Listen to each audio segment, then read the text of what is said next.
I will never forget that day, even if I tried. Monday. Late January. The sun hung low over the snow-covered rooftops of Boulder, Colorado. The wind was sharp like the truth about to be handed to me in an unsealed envelope. We were sitting in the old office above our first bakery, the one on Pine Street, where my father used to knead dough by hand while I did my 5th grade homework behind the register. The walls still smelled like cinnamon and flour even after the renovation. But that day, the air smelled like something else, something cold. My father sat at the wooden table we'd sanded down together back in 2009, when the shop almost went under and we rebuilt everything with our own hands. He wouldn't meet my eyes. And next to him sat Jade in a white sweater with perfectly styled hair and a tablet that probably held the blueprint for my erasure. She's never baked a single baguette in her life, never stood by the mixer when the conveyor broke down, never negotiated with Whole Foods in Chicago. But she sat there like it had all been hers. Like she'd grown up on flour and sugar, not on Instagram Reels. We appreciate everything you've done, but it's time for a new chapter. I swear I heard a book slam shut in my head. Only it wasn't her story. It was mine. My tongue went dry. My heart sank into the lining of my coat. Then he added, "It's just business, honey. Just business. That's what people say when they're not cutting bread, they're cutting people. That's what they say when they don't have the guts to admit, I chose her, not you." A week later, yes, exactly 7 days, my company email was shut off. I tried logging into the CRM, access denied. Slack removed from every channel. At the all-hands meeting, they announced, "Please welcome Jade Thompson as our new Chief Operating Officer." My title, my team, my legacy, and applause. I watched the screen, hands trembling like I was holding a mixer on high speed. No one called me. Not even Rachel from marketing, the one who helped me launch the Mountain Grain line. Everything was clean, fast, like I had never existed. And I tried to justify it. Maybe it really was a new era. Maybe I was tired. Maybe youth and Instagram filters do beat real sourdough. But then, standing in that empty office, the one where even my family photo had been removed from the shelf, I saw a single sheet of paper left behind. A printout titled, "2023 Brand Renewal Strategy Executive Summary by Caroline Brooks." My ideas. My vision.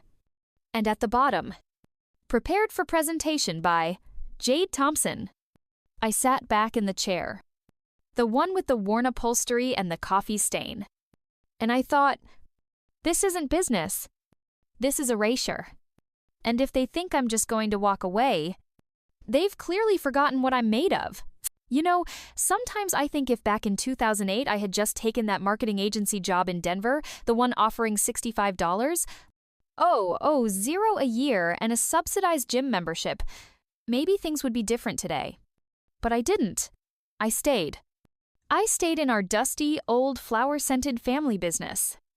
Because back then, my dad, Jack Brooks, the pride of Boulder, was sitting with swollen joints, begging creditors to give us just 60 more days. And I was kneading dough. By hand. No machines. At night. Because we could afford to keep the lights on for one night, but not during the day. I'd wake up with flour in my hair, dark circles under my eyes, and one thing I was sure of. If I left, it would all disappear. In 2009, I convinced him to buy a second-hand oven off Craigslist. $900. It roared like a plane but baked an even crust. In 2010, I started writing my own copy for the packaging Boulder-born, oven-raised. In 2012, I organized our first tasting in Denver at an artisan food expo. Yes, in a rented van with a broken door. Then 2015 came, and Mountain Grain was born. My idea. I was sitting up late with a glass of Zinfandel and an old notebook, writing the formula that Jade apparently now thinks is hers. A multigrain loaf layered with caraway and rosemary. A product that became our flagship. That opened the doors to Whole Foods in 8 states. I flew to Austin myself, pitched to their head office, no PowerPoint, just bread, a knife, and a story. When the head buyer said, "It tastes like Colorado, like real food," I cried. Held it in until I left the room, but I cried. Because, in that moment, I realized this wasn't just bread. It was my way back. From debt, from fear, from the shadow of my father. And now?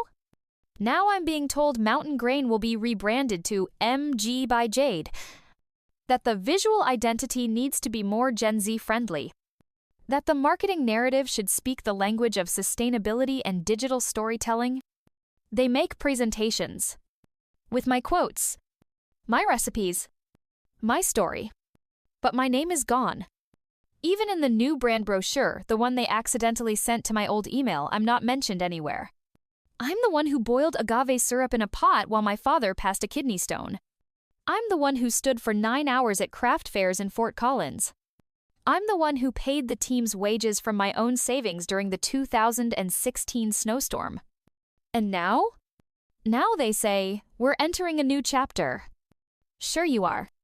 But you know what I've realized? Even if they scrub your name from the website, flour leaves a trace. On the shelves. In memories. In the way customers still say, get the real one, the Mountain Grain. They can wipe me from the CRM. But they can't erase the smell, the taste, the truth this product began with. And now I look at all of it, not with pity, but with clarity. I wasn't just baking bread. I was building a business with my hands. And with these same hands, I can build another. She showed up like it was all just a coincidence. Jade. At first, she was a marketing consultant with a background at Lululemon and a brief stint at some startup selling tea in capsules. Then she became a brand strategist. And now Chief Operating Officer. She always seemed like she had a built-in filter for life. Her voice was half a tone higher than everyone else's. Her smile lasted 0.3 seconds longer than necessary, and every gesture felt calibrated for the camera. Even the way she drank coffee looked like an ad. Caroline, we just have to be more visible, she'd say in her TED Talk tone, holding a cup stamped with the new Brooks and Hearth logo redesigned in a minimalist font. A week later, the TikTok account launched. The first videos, slow-motion shots of dough folding under Jade's fingers, set to lo-fi beats. Then came what they called bread ASMR. Followed by influencer collabs with Denver and Boulder foodie, bloggers the kind with 200K followers. And, of course, the rebranding. Everything turned pastel, Pinterest-perfect beige, mint, terracotta. The old logo, the one I hand-sketched back in 2010, was archived. In its place, a new emblem, a stylized heart-shaped loaf with the signature, Jade Hearth. Jade Hearth. As if my father's name was never on the sign. As if my work never existed. But the hardest part? It worked. Followers climbed. Articles popped up in 5,280 foodie with headlines like, "The young voice behind Boulder's favorite bread. Jade Brooks reinvents her family bakery for Gen Z." Reinvents. So what I did those nights caked in flour and sweat wasn't reinvention, it was just history. And her sitting in a cafe saying, "We're about storytelling and sustainability now. That's a new era." And you know, it might have even been funny. If it weren't for the press release they issued for the bakery's 30th anniversary. A whole paragraph about a new chapter. About female leadership. About digitally reimagining bread in the content era. Not one word about me. Not in parentheses, not in a footnote. And I remember every night we hand-loaded vans. Every week I begged Whole Foods to trust we could handle scale. Every investor email where I explained why we needed 6 more months. And now? Now, under the Instagram post with the new logo, people write, "Finally, this brand looks as modern as it tastes. Love the new vibe. Jade is killing it." So refreshing to see a young woman lead with such clarity. And you know what? I'm not even mad at Jade. She's the product of a world where appearance matters more than substance. Where content beats context. She didn't steal the business. She just knew how to sell herself. And me? I knew how to survive. But maybe now it's time I learned the other part too. Because if I don't write the story, they'll write it for me. And erase me from it. As if I was never there. I didn't sleep all night. Phrases from the press release kept spinning in my head, wrapped in corporate sugar. Brooks and Hearth is experiencing a revival through the fresh vision of Jade Brooks. Revival? My father and I used to call it survival. In 2008, when the market crashed, we were hand-kneading dough in a kitchen with concrete floors, and I was the one calling clients, begging them not to pull out of their contracts. When Whole Foods demanded non-GMO certification, I was the one who found a lawyer, filled out the paperwork, and led the negotiations. Not Jade. Not her tablet. Me. And one morning, I simply sat down, opened my laptop, created a folder. Before Jade. And I started collecting. First, the old photos. There I am at the opening of our second location on Walnut Street. Hair in a bun, apron covered in flour, eyes tired but burning. Next to me, Dad. And behind us a banner reading, "Locally grown, handcrafted." Another shot from the Fort Collins Fair, where I first introduced the mountain grain line. I'm holding a loaf with a golden crust. We didn't even have packaging yet. I used craft paper and wrote the bake date by hand. Then the financial reports. Sure, it wasn't all shiny, but the charts tell the story. 2011 growth after the university contracts. 2015 a peak thanks to the Colorado co-op deal. I increased revenue by 43% in 2 years. That's not marketing, that's math. I dug up the original recipes. A file titled Hearth Sourdough Rev 3 Caroline with precise temperature and fermentation timings I spent weeks refining. My own notes inside. Add 0.3% vinegar during winter. If below 65 degrees Fahrenheit, extend fermentation by 2 hours. This isn't home-style creativity, it's engineering. I pulled out letters from customers. One was from the director of a school nutrition program in Aurora. Thanks to Caroline's team, we now serve local fresh bread to over 4,000 students a week. Kids love it, parents notice, this matters. Others were from veterans we delivered to on Sundays for free. Or from that elderly couple who wrote, "Your bread tastes like our walks through Colorado Springs when we were 20. And finally, I opened the drawer and took out copies of our patents. Yes, we held a patent for double-layer steam packaging. That was my idea so the bread could breathe in transit and keep its crust. Jade loves to talk about sustainability, but it was that patent that sealed our Amtrak deal in 2019. I even filed the contracts.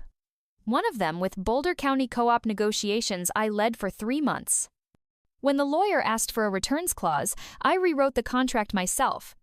The same one that's still active today. No, I wasn't planning revenge.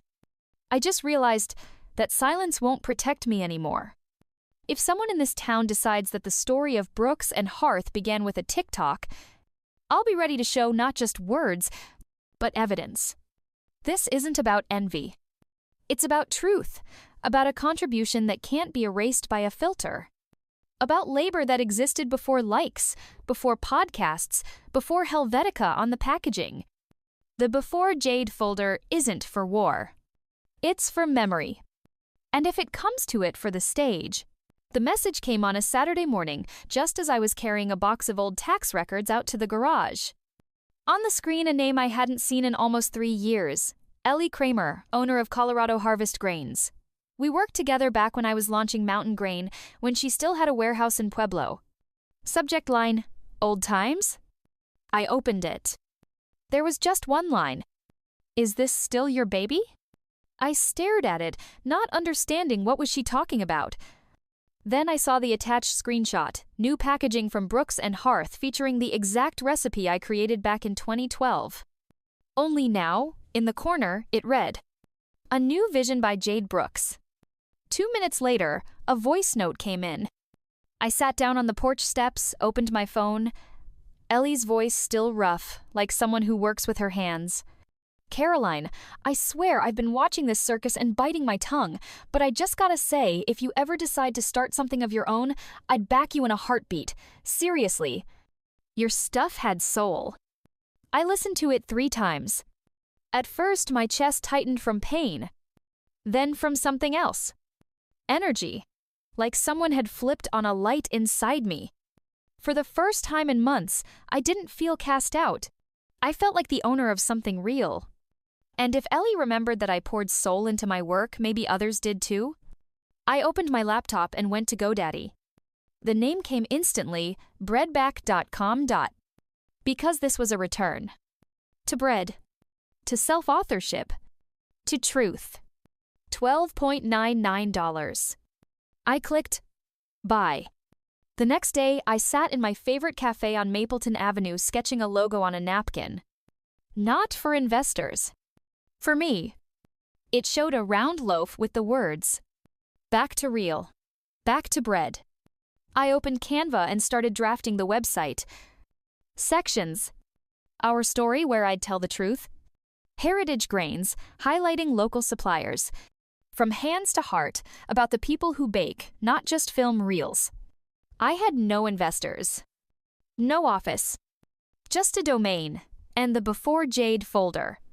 That evening, I looked at the screen and realized they pushed me out of the company. But not out of bread. I didn't want to get revenge. I wanted to return. The kitchen started to smell like flour.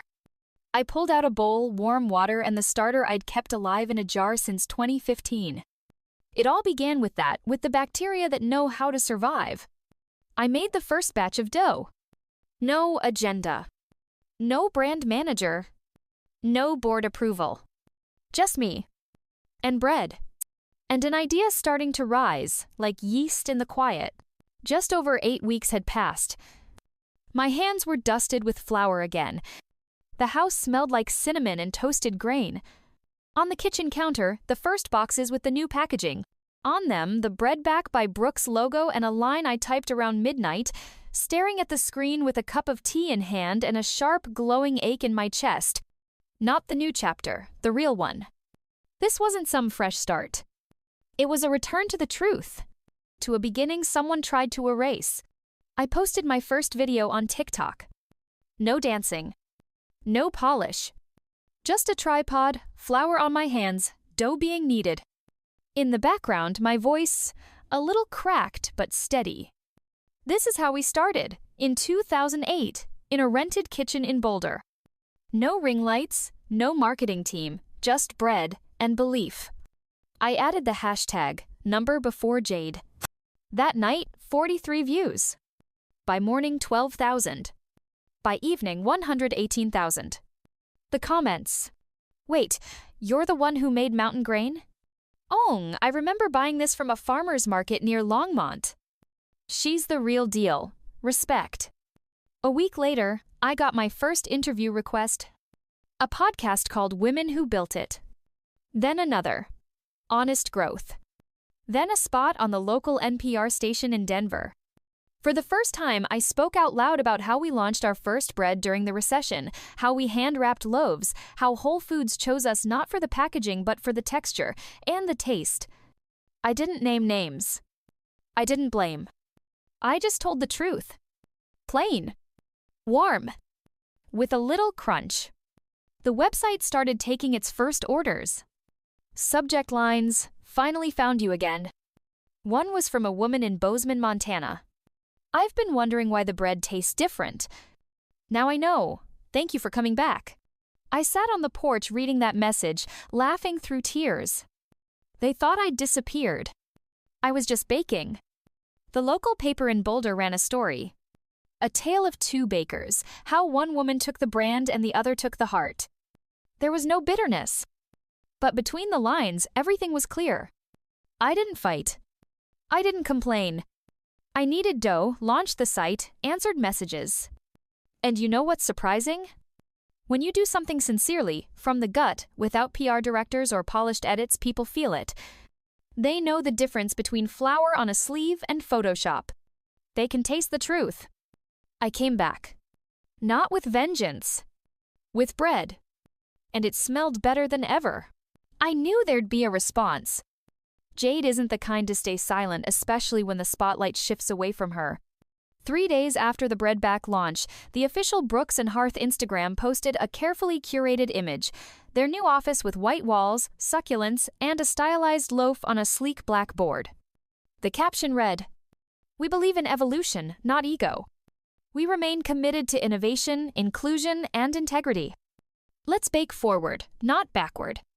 But the comments weren't applause, they were fire. Is this shade? You can't rebrand flavor. Caroline is Brooks. This isn't about ego, it's about respect for the roots. 2 days later, Jade gave an interview to Modern Founders Weekly. Headline: Some people just don't know when to let go. I opened it in silence. Saturday in the kitchen, mixing the starter, and thought, when exactly was I told to hold on less? Was it during night shifts? When I wrote that pitch to Whole Foods? When I signed a second mortgage to buy us a new oven? Let go? No, sweetheart. I held on to family, to purpose, to the flavor of real bread. But the internet is like a brick oven. When it overheats, the lies burn off. That same night, a meme went viral on TikTok. A black and white photo, 2 hands covered in flour. Bold caption underneath: Who needs, leads. It exploded. Reddit threads. Instagram reposts. Even Boulder Moms for Honest Food on Facebook got in on it. Someone printed mugs. Someone else t-shirts. My inbox flooded. Screenshots from followers, old friends, past coworkers, even suppliers. All with the same message. They forgot who did the kneading. I didn't respond. No rebuttals. No comments. No need. Instead, I filmed a new video. Soft morning light. Dough on the counter. No words, just the rhythm of kneading. At the end, I looked up and smiled. A line appeared on the screen. Bread back by hands that remember. The comments were full of hearts. People wrote, "This is what integrity looks like. Not bitter, just better.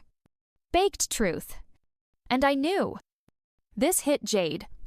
Not because I was threatening the business, but because I reminded people that business isn't branding. It's work. And the work they tried to erase, I didn't just do it. I'm still doing it. I was standing in the chilly kitchen zone, shaping the first batch of rustic rye, the same loaf we used to call February bread, because it's warm, dense, and smells like home, especially when snow's falling outside. My phone, dusted with flour, buzzed every 30 seconds on the table. It all started with an email from Whole Foods. "We've been following your launch. Would you be open to a trial placement in our Boulder and Denver locations?" I read it 3 times, then laughed loud, a little nervous. The same store where I personally delivered boxes in 2013, when the manager said, "You're who, Brooks? I thought that was a brand." Now they were back. The next day, a call came from Austin, a man with a velvety voice and a slight Texas drawl. "Caroline? This is Lucas Reynard. I run the Hollow Bar in East Austin. We're relaunching our seasonal menu and we'd love a private label rye, something with your signature touch." Lucas Reynard. The one featured in Bon Appetit and on Netflix. He didn't mention Jade. He said, "I want the hands behind the flavor, not the face behind the press." And it snowballed. Followers started posting stories with hashtags #RealBrooks and #BreadBackMoment. One woman wrote, "I cried when I tasted this. It's like 2014. Not just the bread the time when food felt honest. My dad once told me, bread is memory, Caro. People don't remember ingredients. They remember how they felt. Now they were remembering. Not just, it was tasty, but this is the bread that made us quiet at dinner. It smells like my parents. It's a taste you can't describe, but know instantly." In one of the boxes, I found a note from an elderly couple in Lafayette. "We came to your bakery when it was still behind the gas station, saw your back, and we cried. Thank you for not giving up." I held that note, feeling something inside me become whole, not because they bought my bread, because they saw me. Brooks and Hearth still posted sleek photos. Jade still filmed TikToks with actor voiceovers, but the comments were different now. "It looks pretty, but where's the flavor? Can we get a link to bread back? We don't need an era. We need bread." I didn't respond. I didn't need to. My hands were busy. They're remembered. The sourdough is mine. And now everyone knew it. When the official letter from the U.S. Patent and Trademark Office arrived, I held it with such reverence, as if it weren't just a document but an apology from the world. Caroline Brooks Signature Bakes. My name. On my product. No shortcuts, no one else's spin. No Jade. I remembered 2012 when Dad and I debated naming our first line. I suggested Brooks and Daughter. He chuckled, "Too sentimental, let's keep it lean." Then Jade came along, and suddenly everything was a brand, a growth vector, a new era. I was replaced by a slogan. Now, it's the other way around. I sat at my laptop and wrote a manifesto. It was short, no revenge, no drama. I wasn't angry, I was erased, and no restored. 3 lines, but thousands of reposts. It was quoted in Bon Appetit Inc., even in some motivational TikTok with Oprah's voice. But it spread most in the comments under photos of my packaging. Now, the box features a black and white photo of my great-grandmother, Mary Ann Brooks. In 1934, she baked bread in a clay oven at the foot of the Flatirons. In the photo, she's in an apron, a strand of hair escaping her headscarf. Serious, stubborn, hands dusted with flour. That photo sat in our pantry for years. Dad always said, "You're just like her." Now she gazes at customers from every box, not as a logo, as the start of a story no one can rewrite anymore. Financially, things were soaring. We hit 60% higher retail sales than Brooks and Hearth's old numbers. No glossy videos, no TikTok challenges, just bread. Real. With a name backed by hands. And memory, and no Jade can erase that from the CRM now. Sometimes I visit stores where both lines sit. Bread back next to Brooks and Hearth. People reach for my box. Sometimes they notice me and say, it's you, right?" I nod. They smile. Thank you for the taste, and for the voice. That's why I came back. Not for victory, for truth, which finally has a name. Mine, Caroline Brooks. It's been exactly 1 year since I first stepped onto the stage with my brand, Breadback. Today, I stand at the Women in Family Business Conference in Seattle City, where startups and family traditions go hand in hand.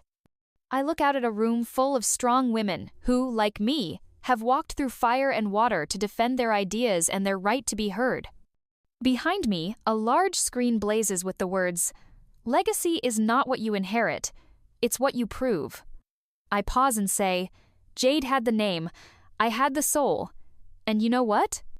Customers feel that difference. The room erupts in applause, not just noise, but genuine respect. I see in their eyes an understanding that family isn't just a name on a sign.